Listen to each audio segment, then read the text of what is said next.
Hi, hello, welcome to Devon Monk's Works and Worlds. We are on Monday Monk. I actually can't remember. Are we on Monday Monk 33? Something like that. We're just going through the Monday Monks. Thank you for joining me. If you found me on a Monday, I appreciate having you here. And if you found me some other day, I hope you're enjoying these little chit chats where I talk about writing, knitting, and what's going on in Monk World. If you don't know who I am and you're wondering why why you even clicked on this video to this YouTube channel, I'm a USA Today bestselling author of urban fantasy and other fantasy type fiction. I have, I think, 7 different novel series out and a pile of short stories, and you can find all that stuff on devonmonk.com, which is my webpage and is also the place where you can sign up for my newsletter. And why you might like to sign up for my newsletter, other than to get news, is every newsletter I give away a hand knit toy, a toy that I've hand knit. So yeah, and I have a toy to show today too. But first I'm going to talk about writing real quick. How is writing going? It's going pretty good, actually. I am on target here. I am writing Wayward Sky, which is book 3 in the Souls of the Road series. And I joined a 100-day challenge, writing challenge online. It is a Facebook group. I want to say it's called the 100-day writing challenge, something like that. I found it through another group I was a part of.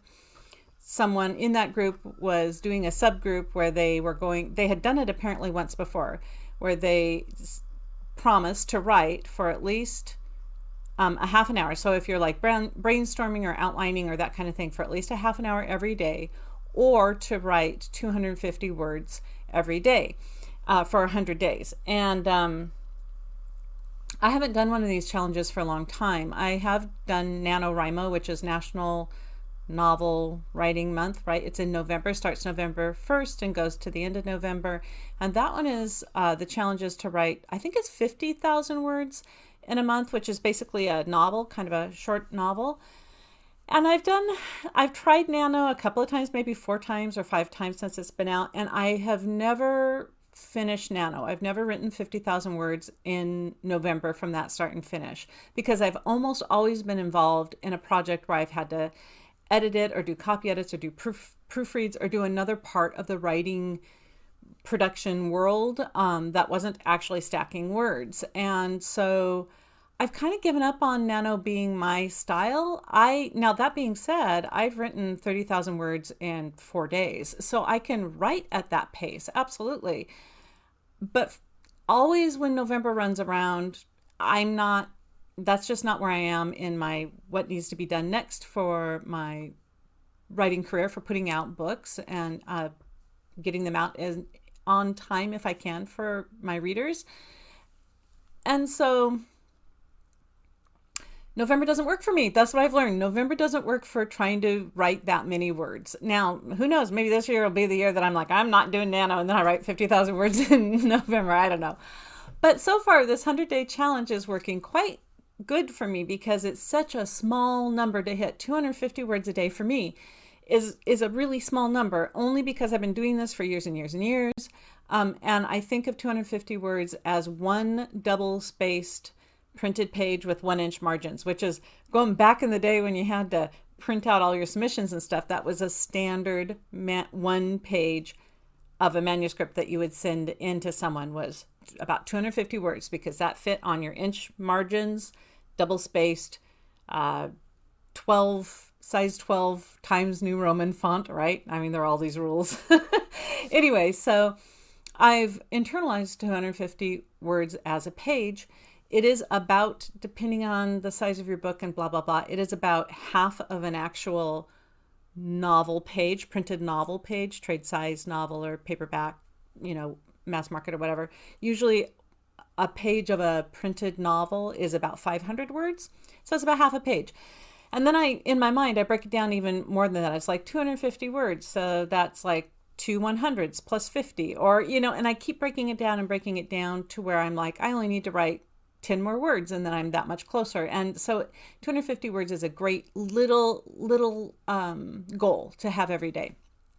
And what I'm finding is if I hit that 250 word goal, I feel pretty good about myself, and then I just write more. And that's what's great about these kind of challenges. And the other thing that I like about this particular challenge is the moderators seem really nice, and they have also allowed space where you take they're not calling them cheat days, flex days, I think is what they're calling them, where there's a couple of days where there will be no time, no human possibility that you will get that 250 words written. So you can just count that day as a flex day. Don't do any writing on that day and just start again, and it doesn't break your 100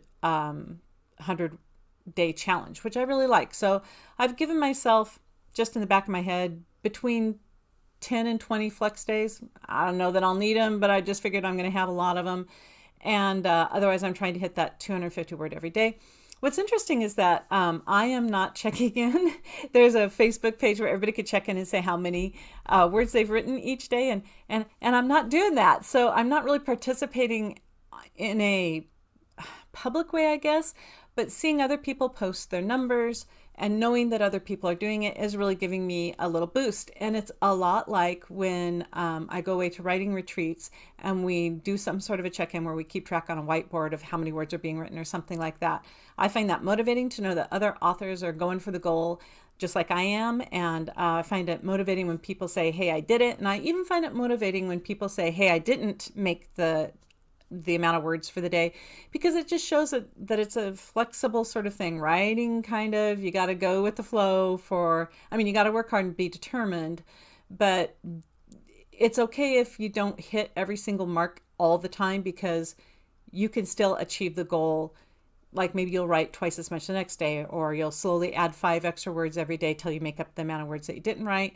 Or maybe you will just miss that 250 words, but you still will have written 100 words in a row. Or let's say you didn't even get to the 100 days in a row. Sorry, I said 100 words in a row. 100 days in a row. Maybe you just wrote 20 days or 50 days. And maybe that's more than you were writing all in a row before. So I see it all as a net gain, net positive. So I'm enjoying that. And that is kind of spurring me to work a little faster on Wayward Sky. And what's great is that I had that dream that gave me some ideas for one of the characters. And then this last week I ran into a theme that I wanted to work into the book. So things are falling together and I'm liking that. So writing is going well. Sorry, I went off on a tangent there about the writing challenge, but I'm enjoying it. The writing challenge should end right December 23rd or something like that. So so I'll be hopefully checking in with how I'm doing on this writing challenge on the next Monday Monks. Okay, so writing's going well. Thank you. What is next? Next is knitting. And last week I showed you Stone the Gargoyle that I knit, and I don't know, the stars aligned. So I knit another toy this week, and this will be the toy that I give away in my newsletter, and I will give it away next week. So it'll be in the last few days of September. That's usually my newsletter comes out in the last few days of the month. And I saw this little toy, and I often look for patterns on Ravelry.com. I'll put a link below to it. And usually I look through the other projects that the people have done. So like the designer will list the pattern, and then other people will show what they've knit, show their version that they've knit of that designer's pattern. And it's always really fun to watch. And it's kind of a funny thing to say, but I can tell by the results that other people have knitting a designer's pattern what the strengths of that pattern are and what the weaknesses of that pattern are. And I can go into that later, but there's a way to look through other people's finished works to see where they may have struggled with the pattern. Also, sometimes knitters will talk about, hey, this part didn't make sense, or this was really clear. So that's always nice. But it also kind of shows you that color choice, what kind of difference a pattern will look in different colors and different weights of yarn and all that kind of stuff. So this was a pattern that no one had posted any photos of, and as far as I can tell, no one had made it on Ravelry yet, because I think the pattern was posted in August, and we are just, mid-September. Anyway, so I'm just going to get right to it. Are you ready? It's Chet the groundhog. This is Chet. He's groundhog. What can I say? He has little black eyes. I don't know if the camera's picking him up very good there. And he has this little sun hat, his little straw hat. And he has arms and the legs and the overalls. He's got good overalls. Again, my camera is kind of throwing blue color on this. He's sagier colored. Let's see if I can actually, this thing has a different setting. Ooh, that's very blue. Maybe that's more his colors. A little more sagey colored. Yeah. And what's great about Chet is he's a groundhog, so he has a little tail. Ooh, I don't know if you can see that. I'm kind of having issues. Here we go. How about that? There we go. That looks better. Okay, that's all better. So here he is, that way. And overalls, the tail, the hat, the ears, the little guy. Pretty good, right? Okay, now here's the fun part. Are you ready? Chet's hat comes off. Okay, so he's got himself a straw hat, but it comes off in case, he wants to get his ears out there in the sunshine and just enjoy the sunshine.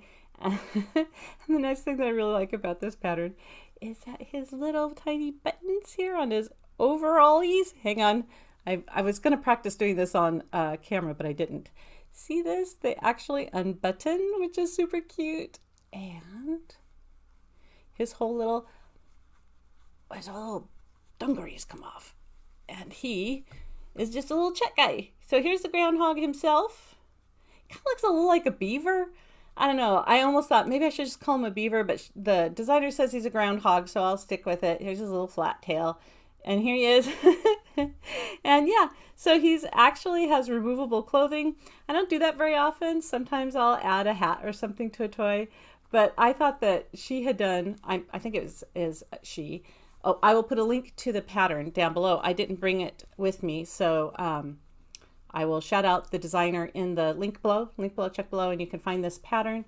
I think it did cost something. Some patterns I knit are free. Some patterns I knit, sorry Chet, hanging by your ear there. Some patterns I knit cost a few dollars, but none of them are really very expensive. And then, yeah, his little overalls.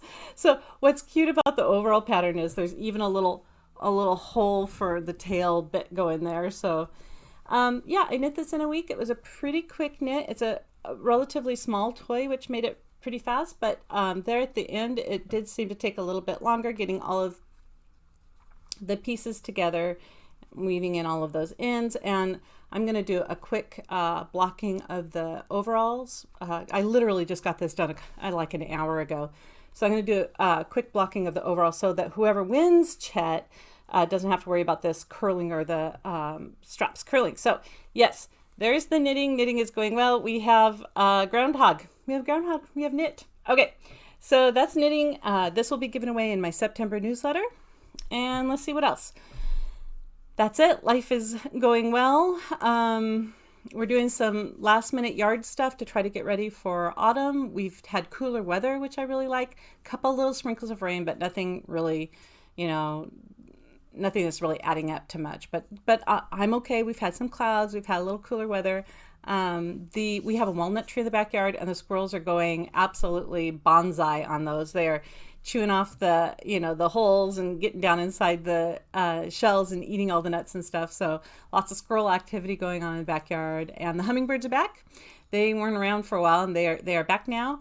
And otherwise, we are just getting our yard ready to set down so that we can probably do inside work. We'll see. I was out trimming our rhododendrons, and they are large evergreen type bushes, and I was trimming them down, and I was thinking, man, these things they've been in the yard for years and years and years, and every year I try to trim them down, and they are bound and determined to be a forest. They want to be like 40 feet tall. But so far I'm keeping them kind of trimmed so that we can get in around them and weed and stuff. And yeah, and the garden is going good. That's probably the last thing I'll talk about. We have gotten more tomatoes, and we are waiting. We have peppers, and we are waiting for our cucumbers to come on a little bit stronger. And our carrots are doing well. And we harvested the horseradish and don't know what to do with it, because that's kind of how that's been going. But I'm going to figure that out soon, and then we'll have something with horseradish. Okay, so that's it. Thank you for coming by Monday Monk, Devon Monk's Works and Worlds. I will go ahead and let you go because I have talked certainly long enough. Please tune in next week when I will be talking about this kind of stuff again. And if you have any questions or are curious about other things, like more specific writing things, like are you curious about how the writing process goes? Are you curious about certain characters of mine, or what I'm reading, that kind of stuff? just ask down below and I'll see if I can get to your questions. And yeah, maybe we can do that in the future. But until next time, have a fabulous week and I will see you soon. Bye.